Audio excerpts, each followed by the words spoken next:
Eduardo despertó por un sonido que no debería haber existido. A las 2:30 de la madrugada en el apartamento reinaba un silencio sepulcral, pero algo lo había roto, el chirrido apenas audible de la puerta de entrada. Se quedó inmóvil, sin abrir los ojos, escuchando cada susurro. La cerradura hizo clic con cuidado, casi sin ruido. Alguien había entrado. Los pasos eran ligeros, familiares. Carmen. ¿Pero de dónde podía venir a estas horas? Recordaba cómo se había acostado a su lado unas 3 horas antes, con su pijama habitual, le había dado las buenas noches y se había girado hacia la pared. Y ahora regresaba de algún lugar donde no debería haber estado. Eduardo permaneció inmóvil, fingiendo dormir. Oyó cómo se deslizó al dormitorio, cómo levantó la sábana con cuidado, acomodándose a su lado. Sus movimientos eran precisos, como si hubiera hecho esto más de una vez. Pero lo principal era el olor. Un perfume masculino fuerte y desconocido se había impregnado en su cabello, mezclándose con su perfume habitual. Y algo más, un ligero, apenas perceptible humo de cigarrillos. De esos mismos que había dejado hace 10 años después de su boda. Algo se encogió fríamente en el pecho. La mano se dirigió por sí sola al cajón de la mesita, tanteó el mango de la vieja navaja de caza, un regalo de su difunto padre que Eduardo guardaba como recuerdo. El metal estaba helado, la hoja afilada presionaba ligeramente las yemas de los dedos. Apretó el mango con más fuerza, sintiendo cómo se tensaban los músculos del antebrazo. Carmen respiraba a su lado demasiado uniformemente, demasiado silenciosamente. No así respiran las personas que acaban de llegar de la calle. Así respiran quienes intentan no delatar que están despiertas. La conocía lo suficientemente bien para entender, no dormía. Esperaba.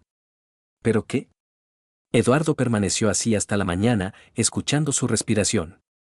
Cada suspiro suyo le parecía una amenaza, cada movimiento, una mentira. El amanecer se arrastró por las rendijas de las persianas lentamente, convirtiendo las sospechas nocturnas en realidad diurna. Por la mañana Carmen se comportó como si nada hubiera pasado. Se levantó, se puso la bata, fue al baño. Regresó fresca, animada, con el cabello húmedo y una sonrisa. Preparó café, puso las noticias, se sentó a desayunar. Todo como siempre. Casi. Eduardo guardaba silencio, observándola por encima del borde del periódico. Su mirada se fijó en su muñeca, allí brillaba una nueva pulsera. Una fina cadena dorada con pequeñas piedras. Una cosa cara. Demasiado cara para su presupuesto familiar. Sabía con certeza que no se la había regalado. Y no había motivo para tal regalo en sus vidas. Bonita pulsera, dijo, sin apartar la vista del periódico. Carmen levantó la cabeza del teléfono. Ah, sí. La compré ayer. En esa tienda, ¿te acuerdas?, donde miramos los anillos. La mentira sonó ligera, casi negligente. Pero Eduardo recordaba esa tienda. Allí las pulseras costaban la mitad de su salario mensual. Cuando Carmen se dispuso a ir al trabajo, algo dentro de él hizo clic. Estaba frente al espejo del recibidor, arreglándose el peinado, y su teléfono estaba sobre la mesita al lado. Eduardo actuó rápido, casi sin pensar. Se levantó de un salto, agarró el teléfono y se lo arrancó de las manos cuando intentó interceptarlo. Eduardo, ¿qué haces? Su voz era de sorpresa, pero no de miedo. Repasó rápidamente las últimas llamadas. Carlos Herrera, su jefe. 2 llamadas nocturnas. Otro número, desconocido, con 10 llamadas perdidas. Los mensajes estaban limpios, demasiado limpios para una persona que intercambia mensajes activamente. Devuélvemelo ahora mismo. Carmen se abalanzó hacia él, pero él retrocedió. ¿Quién es Carlos? ¿Por qué te llama por la noche? Es mi jefe. Tenemos un proyecto urgente, trabajamos a toda prisa, le arrancó el teléfono de las manos, los ojos le echaban chispas. ¿Estás loco? No confías en mí. ¿Cómo te atreves a hurgar en mis cosas personales? Su grito era furioso, casi histérico. Se giró hacia la salida, agarró el bolso y el abrigo. Carmen, espera. No voy a esperar. No voy a vivir bajo tu microscopio.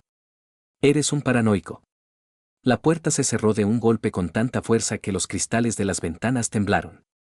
Eduardo se quedó solo en el apartamento, apretando el periódico en la mano y comprendiendo que su mundo acababa de agrietarse por primera vez.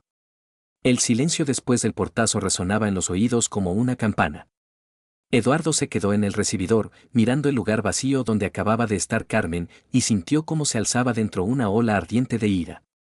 Todo lo que pasaba le parecía irreal, como si estuviera viendo un mal sueño en el que su propia esposa se había convertido en una persona extraña y hostil. Sacó su teléfono, miró la pantalla donde se reflejaba su rostro desfigurado, y lo arrojó contra la pared con toda su fuerza. El plástico se agrietó, la pantalla se fragmentó como una telaraña, y los pedazos de cristal se esparcieron por el suelo con un tintineo. Esto le trajo un alivio momentáneo, al menos algo en este mundo había reaccionado correctamente a su estado, destruyéndose. En ese momento sonó el teléfono fijo del salón. Un sonido agudo e insistente se clavó en el silencio. Eduardo fue hacia el sonido a regañadientes, cada paso le costaba esfuerzo.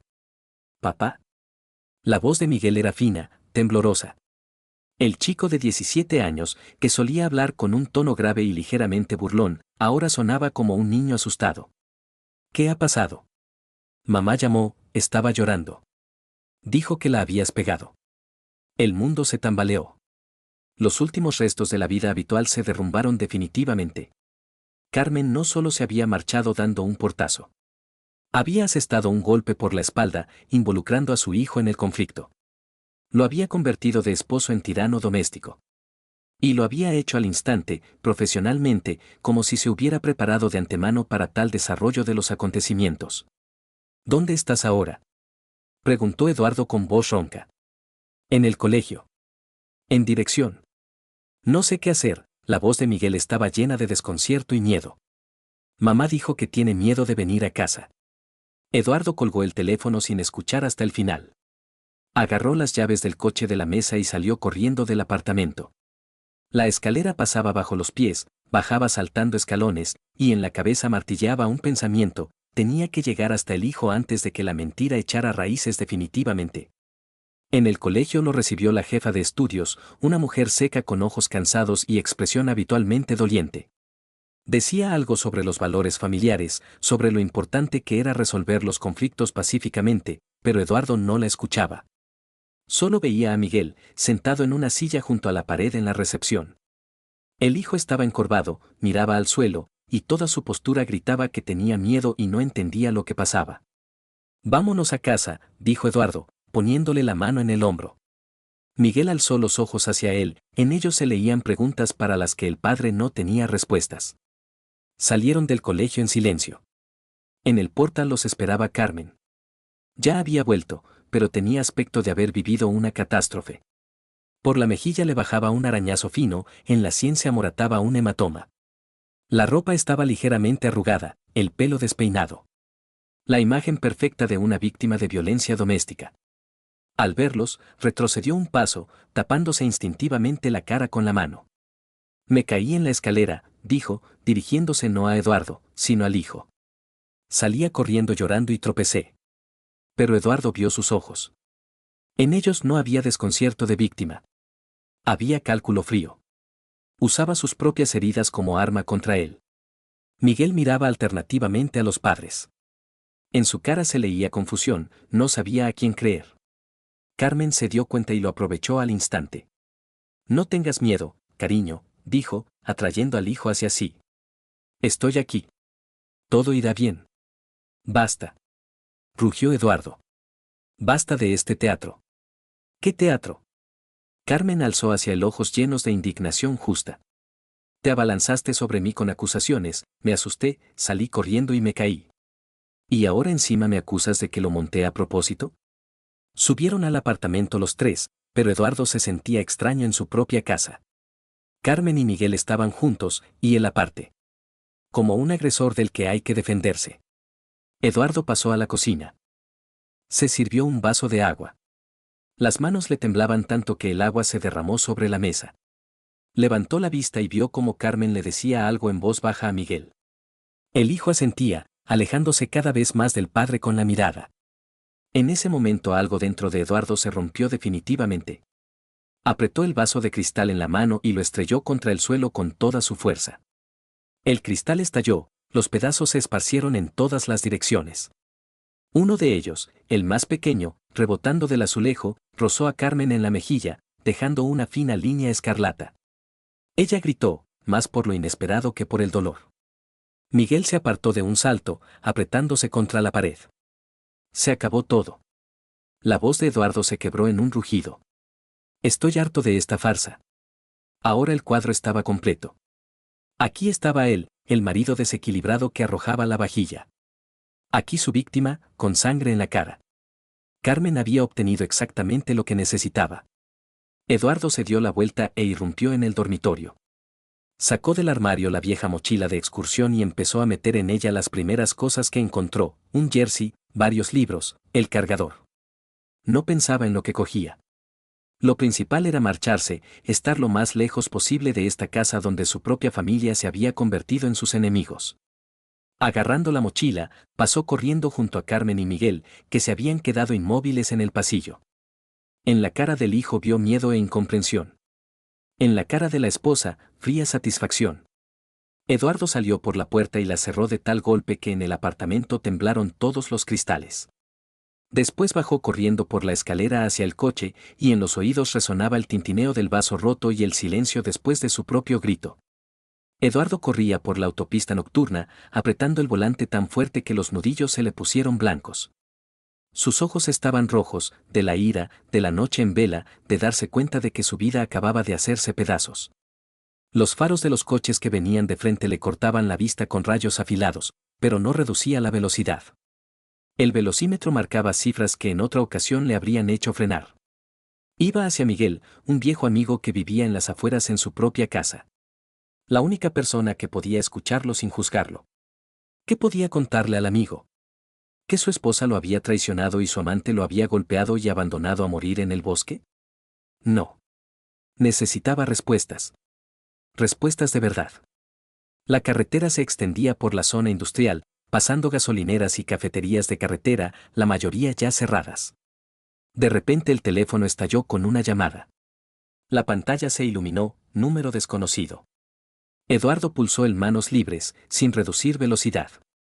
¿Quién te crees que eres para tratar así a mi Carmen? La voz era ronca, enfadada, segura de tener razón. Si vuelves a tocarla, te haré polvo, ¿entiendes? Eduardo pisó el acelerador. El motor rugió, el coche arrancó hacia adelante. La aguja del velocímetro siguió subiendo hacia la zona roja. En el auricular se oía la respiración pesada de alguien que esperaba respuesta. ¿Mi Carmen? Dijo Eduardo con voz ronca. Mi esposa, querrás decir. Tu exesposa, respondió el hombre con malicia. Ya ha presentado los papeles. Así que olvídate de ella y no te acerques más. La línea se cortó. Eduardo arrojó el teléfono al asiento del pasajero y pisó el pedal a fondo. El coche volaba por la autopista, dejando atrás las luces escasas de los locales nocturnos. Entonces notó unos faros en el espejo retrovisor. Al principio no destacaban entre los demás, pero gradualmente se hizo claro que ese coche se mantenía a distancia constante, repetía todas sus maniobras. Cuando Eduardo aceleró, los faros se acercaron. Cuando frenó, se alejaron. Lo estaban siguiendo. Eduardo giró bruscamente a la derecha, hacia una carretera secundaria. Los faros lo siguieron. Serpenteó por las calles del barrio residencial, hizo giros cerrados, pero no logró librarse de la cola. El perseguidor sabía lo que hacía. En el siguiente cruce Eduardo apagó los faros y arrancó hacia la izquierda, hacia la zona industrial. Inmediatamente lo siguió un segundo coche. Ya sin ocultarse. En la oscuridad se veía cómo ganaba velocidad, acortando distancias. La carretera se hizo sinuosa, entre almacenes abandonados y descampados. Eduardo conducía al límite, sintiendo cómo el coche derrapaba en las curvas. Pero los perseguidores estaban cerca, sus faros iluminaban sus espejos retrovisores con luz blanca. Delante apareció un camino rural que se perdía en el campo. Eduardo arrancó hacia allí, esperando despegarse campo a través. El coche saltó en un bache, luego otra vez, en un surco profundo. En el tercer montículo la rueda delantera se metió en un hoyo, el volante se le escapó de las manos. Todo pasó en un segundo.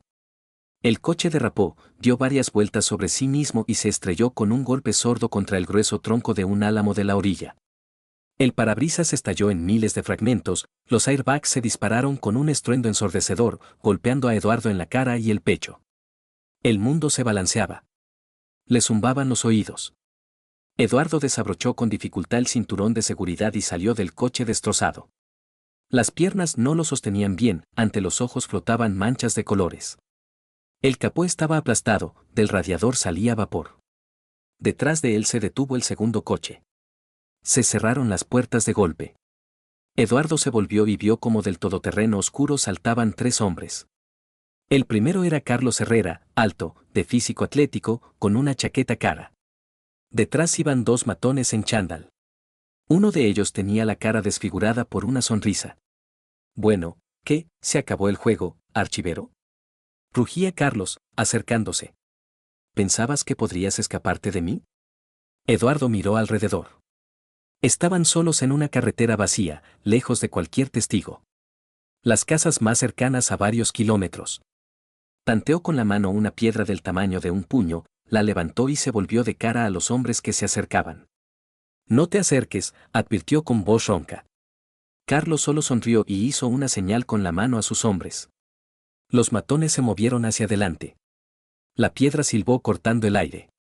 Eduardo apuntaba a la cabeza de Carlos, pero falló, la piedra voló al lado, golpeó el capó del todoterreno y rebotó con un tintineo hacia la hierba. Carlos ni siquiera se inmutó, solo sonrió con desprecio. Cogedlo, les dijo a los matones, retrocediendo a distancia segura. El primero se abalanzó hacia adelante, rechoncho, con la cabeza rapada y una cicatriz en la barbilla. Se movía rápido, pero Eduardo logró esquivarlo hacia un lado. El segundo se acercó por la derecha, cortándole el camino de retirada. Trabajaban coordinados, acostumbrados a este trabajo. El cabeza rapada agarró a Eduardo por los hombros y lo apretó con fuerza contra el capó destrozado de su coche. El borde afilado del metal se le clavó en la espalda. Eduardo sintió cómo se le cortaba la respiración, pero logró agruparse. Bruscamente echó la cabeza hacia adelante, golpeando al atacante en el tabique nasal con la frente. Crujido. El matón aulló y soltó a Eduardo, tapándose la cara con las manos. Pero el segundo ya estaba al lado. Un golpe pesado en las costillas mandó a Eduardo hacia un lado, tropezó pero se mantuvo en pie. Comenzó la pelea. De verdad, callejera, sin reglas. Eduardo luchaba como una fiera acorralada, con puños, codos, rodillas. Golpeaba donde podía llegar, esquivaba los golpes de respuesta, usaba cada segundo de respiro. Un archivero de 45 años contra 2 luchadores profesionales, pero la desesperación le daba fuerzas. Carlos se quedó aparte, fumaba y les gritaba a sus hombres. Más rápido. A ver si vais a tardar. No podéis con un intelectual. Eduardo logró golpear al segundo matón con la rodilla en la ingle. Este se dobló, Eduardo intentó abrirse paso junto a él, pero el cabeza rapada lo interceptó. Un puño pesado se estrelló en el estómago. El mundo se volvió blanco. Eduardo cayó de rodillas, jadeando, ante los ojos flotaban manchas negras. Los matones lo agarraron por los brazos y lo arrojaron a los arbustos del borde de la carretera. Las ramas se le clavaron en la cara y las manos, algo afilado le pasó por el costado, dejando una línea ardiente de dolor. Eduardo se desplomó entre los rosales silvestres, sintiendo como las espinas le desgarraban la ropa y la piel. ¿Qué tal, contento? Carlos se acercó más, mirándolo desde arriba. Esto es solo el principio.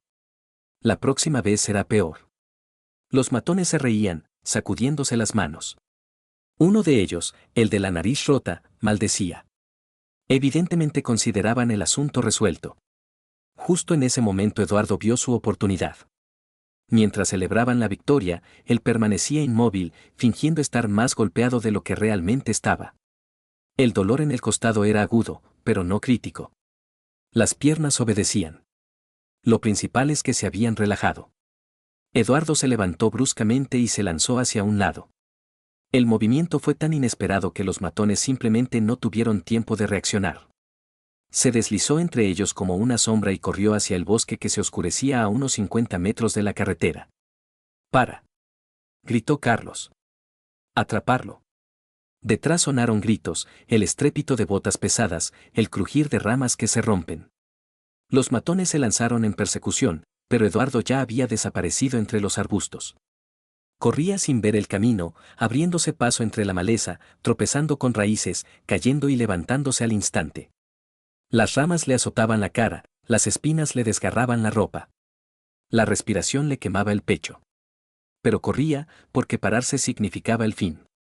Detrás se oían las voces de los perseguidores, se hacían más débiles, pero no desaparecían del todo. Eduardo llegó corriendo hasta la espesura y se desplomó tras el grueso tronco de un roble, jadeando. Silencio. Solo su propia respiración entrecortada y el ruido lejano del viento entre las hojas. Los perseguidores se habían quedado atrás.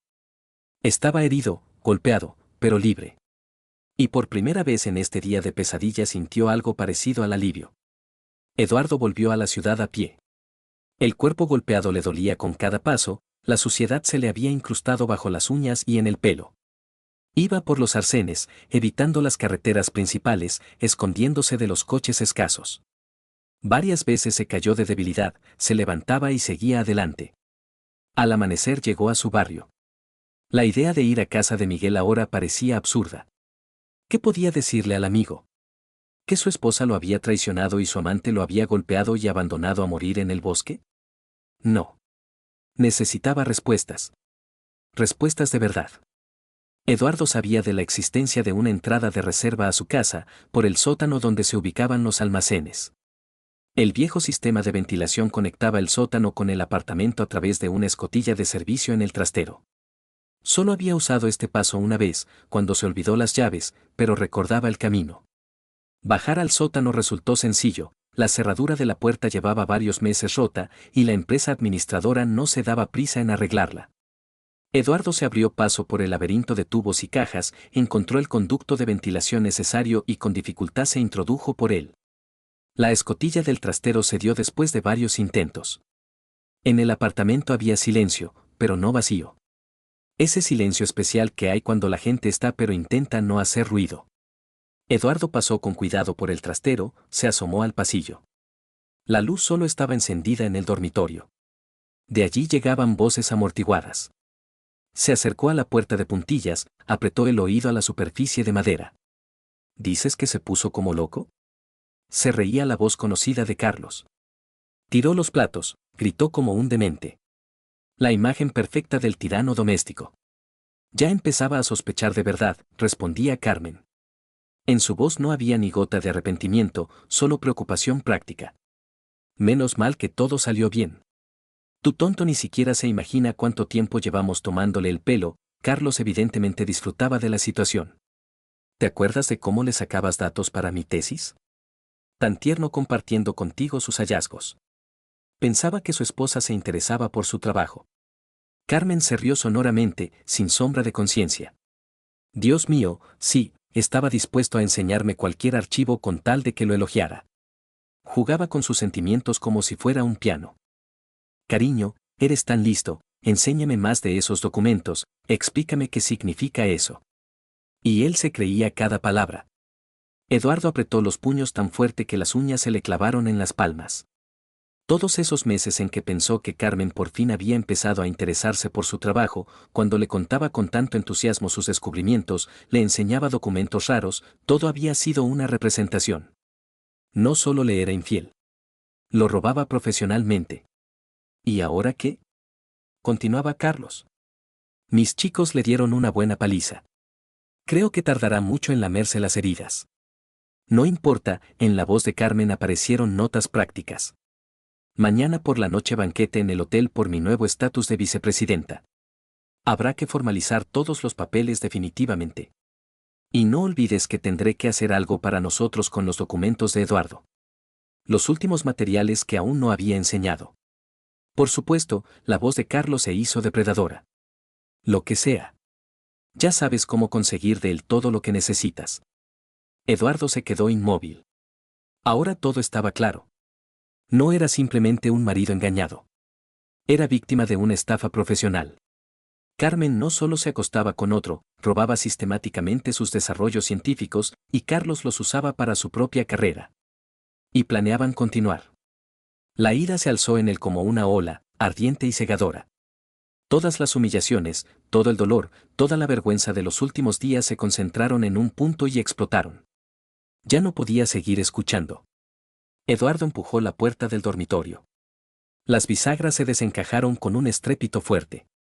Las tablas volaron a los lados como metralla.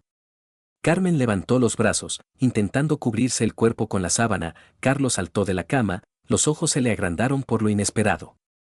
¿Qué haces aquí?, gritó Carmen, la voz le temblaba pero intentaba sonar segura. Eduardo no respondió.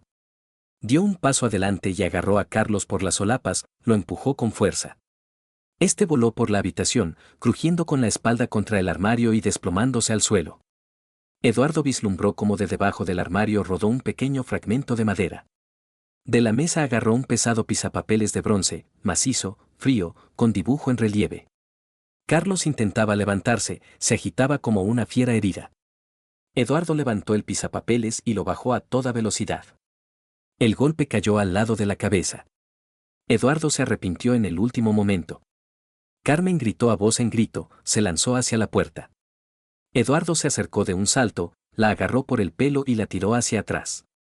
Su grito se cortó a medias. La arrojó sobre la alfombra, ella cayó débilmente, tapándose la cara con las manos. En ese momento la puerta se abrió de par en par y en la habitación irrumpió Miguel. Los hombros le temblaban, los ojos estaban muy abiertos de horror. «Padre, no», gritó, pero las palabras atravesaron a Eduardo como alambre al rojo vivo. Se quedó inmóvil, mirando al hijo y a la esposa hecha un ovillo. Eduardo soltó las manos. «Recoge tu basura, mierda, y lárgate». Se le escapó un rugido. Agarró la maleta de Carmen que estaba al lado, la arrastró al pasillo. «Y que no te vean nunca más. Y llévate tu porquería». Señaló a Carlos, luego cerró la puerta de un golpe, el sonido hizo eco por el pasillo vacío. Finalmente se dejó caer al suelo en el dormitorio, apoyando la espalda en la madera del umbral. Su mirada estaba vacía, las manos temblaban sin fuerzas. En la cabeza solo había una cosa, todo había terminado. Eduardo despertó a las 6:30 de la mañana, como siempre. El nuevo apartamento era más pequeño que el anterior, de 2 habitaciones, en otro barrio, sin recuerdos innecesarios. Miguel dormía en la habitación de al lado, su respiración era regular y tranquila. Nadie más. El apartamento viejo tuvieron que venderlo rápido, casi por la mitad del precio. Los vecinos cuchicheaban en los portales, los periodistas varias veces intentaron conseguir una entrevista. La historia resultó sonada, científico conocido golpeó al amante de su esposa. La carrera de Carlos terminó ese mismo día, el fondo lo despidió antes del alta médica, la reputación quedó destruida para siempre. Eduardo se puso el chándal y salió a correr por la mañana. Esto se había convertido en ritual, cada día a la misma hora, la misma ruta por el parque. Sus movimientos durante estos meses se habían vuelto precisos, duros. Correr no era por salud, era por control. Control sobre sí mismo, sobre sus pensamientos, sobre esa ira que aún ardía en algún lugar del fondo. El teléfono callaba. Eduardo había bloqueado todos los números de Carmen ya en la primera semana, cuando llamaba 10 veces al día. Después empezó a escribir mensajes desde números ajenos, suplicaba un encuentro, pedía perdón. Él bloqueaba también esos. Cada número nuevo. Metódicamente, sin emociones. Al tercer mes la vio en la calle. Por casualidad, cerca del supermercado donde había entrado a comprar productos. Estaba en la parada del autobús y apenas la reconoció. Demacrada, envejecida unos 10 años. El pelo se había apagado, la mirada se había apagado. El fondo la despidió inmediatamente después del escándalo, no lograba encontrar trabajo nuevo, la reputación la seguía a todas partes. Lo vio e hizo un paso hacia él. La boca se le entreabrió, como si quisiera decir algo. Eduardo la miró directamente, con calma, sin odio, sin lástima. Simplemente miró y pasó de largo. En el pecho solo había vacío frío, como en un congelador. Ella se quedó de pie en la parada, siguiéndolo con la mirada. Miguel se recuperaba lentamente.